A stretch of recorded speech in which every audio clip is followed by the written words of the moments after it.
भगवान की बातें इस YouTube चैनल पर आपका स्वागत है। तो चल रही श्रृंखला क्या आप जानते हैं, उसमें पुराणों के बारे में जानकारी आपके लिए लाई जा रही है। जिसमें पहले कैप्सूल में आपने पुराणों का परिप्रेक्ष्य जाना, दूसरे कैप्सूल में आपने जाना कि पुराण 18 क्यों है, ये 18 की संख्या किस बात की सूचक है।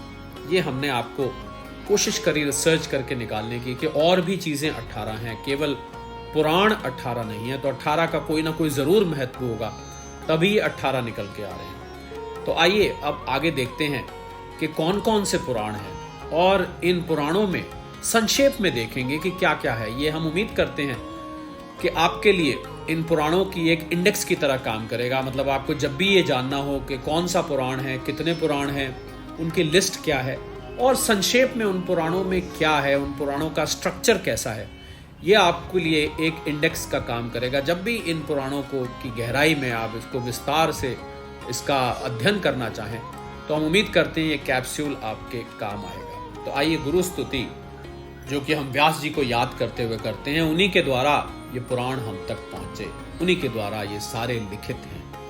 ध्यान मूलम गुरुर्मूर्ति, पूजा मूलम गुरुर्पदम, मंत्र मूलम गुरुर्वाक्यम, मोक्ष मूलम गुरुर्कृपा।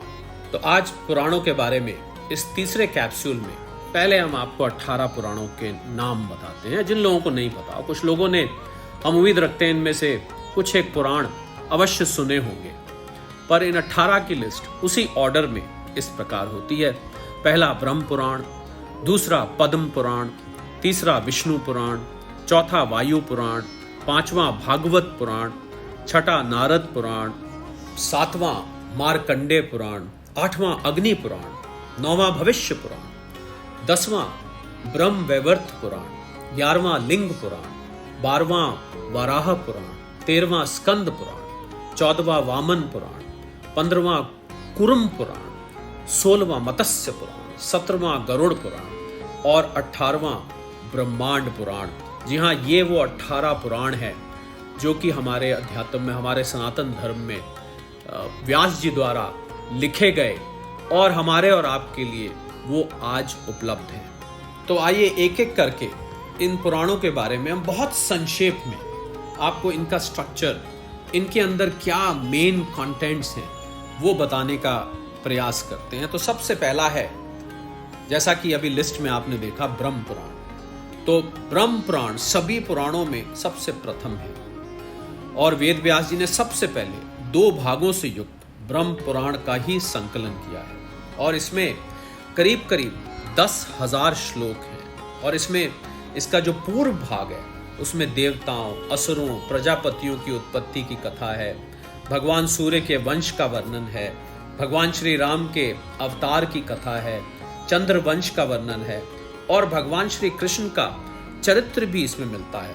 और पृथ्वी के समस्त द्वीपों, पाताल लोक, स्वर्ग लोक का वर्णन इसमें किया गया है, नरकों का भी वर्णन यहाँ पर किया गया है। पार्वती जी के जन्म तथा विवाह की कथा भी आपको इस पुराण में मिलेगी, दक्ष प्रजापति की कथा भी आपको इसमें मिलेगी। ये सब आपको इस पुराण के पूर्व भाग में मिलेगा। उसके बाद जब आप उत्तर भाग में जाएंगे तो यमलोक का वर्णन है, पितरों के श्राद्ध की विधि लिखी हुई है और वर्णों तथा आश्रमों के धर्मों का निरूपण किया हुआ है, युगों का निरूपण किया हुआ है, प्रलय का वर्णन है, योग तथा सांख्य सिद्धांतों का प्रतिपादन इस ब्रह्म पुराण में किया गया है।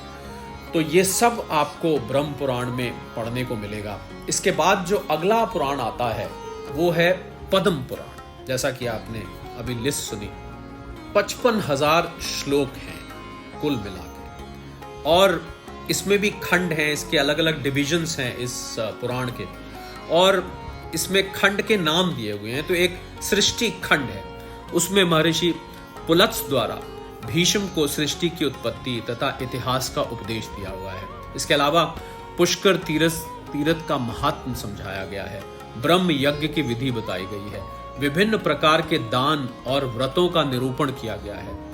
पार्वती जी का विवाह आपको इस पुराण में भी पढ़ने को मिलेगा। इसके अलावा तारकासुर की कथा है, गौ माता का महत्व बताया गया है, काल के दैत्य का वध बताया गया है, ग्रहों के पूजन और दान की विधि बताई गई। ये सब आपको सृष्टि खंड में मिलेगा। इसके अलावा इसमें जो अगला खंड है उसको भूमि खंड कहते हैं। उसमें शिव शर्मा की प्राचीन कथा है, सुवर्थ की कथा है, वृत्तासुर के वध की कथा आपको मिलेगी, पृथु, वेन और सुनीता की कथा मिलेगी, नहुष की कथा मिलेगी, ययाति के चरित्र के बारे में आपको पढ़ने को मिलेगा, राजा और जैमिनी का संवाद आपको मिलेगा, अशोक सुंदरी की कथा इसमें मिलेगी, एक हुंड दैत्य हुआ है उसके वध की कथा मिलेगी, एक विहुंड दैत्य के वध की कथा मिलेगी, महात्मा च्यवन और कुंचल का संवाद भी आपको इस खंड में मिलेगा, जिसको हम भूमि खंड कहते हैं। तीसरा खंड जो आपको पद्म पुराण में मिलेगा उसका नाम है स्वर्ग खंड। तो इसमें आपको पृथ्वी सहित संपूर्ण लोकों की स्थिति और तीर्थों का वर्णन मिलेगा। नर्मदा जी की उत्पत्ति की कथा और उनके तीर्थों का वर्णन भी आपको इसमें मिलेगा। कालिंदी की कथा मिलेगी जो कि भगवान कृष्ण की पटरानी हुई। काशी, गया, प्रयागराज का महात्मा आपको इसमें पढ़ने को मिलेगा। वर्ण और आश्रम के अनुकूल कर्मों का निरूपण आपको इसमें पढ़ने को मिलेगा। व्यास जी, जैमिनी का संवाद आपको मिलेगा। समुद्र मंथन की कथा भी आपको इसमें मिलेगी। तो हम देख रहे हैं कि इन पुराणों में, हालांकि भागवत महापुराण में भी आया है, पर इन पुराणों में भी उसका वर्णन है। इसके अलावा भीष्म पंचक का महात्म्य इसमें बताया गया। ये सब आपको स्वर्ग खंड में मिलेगा।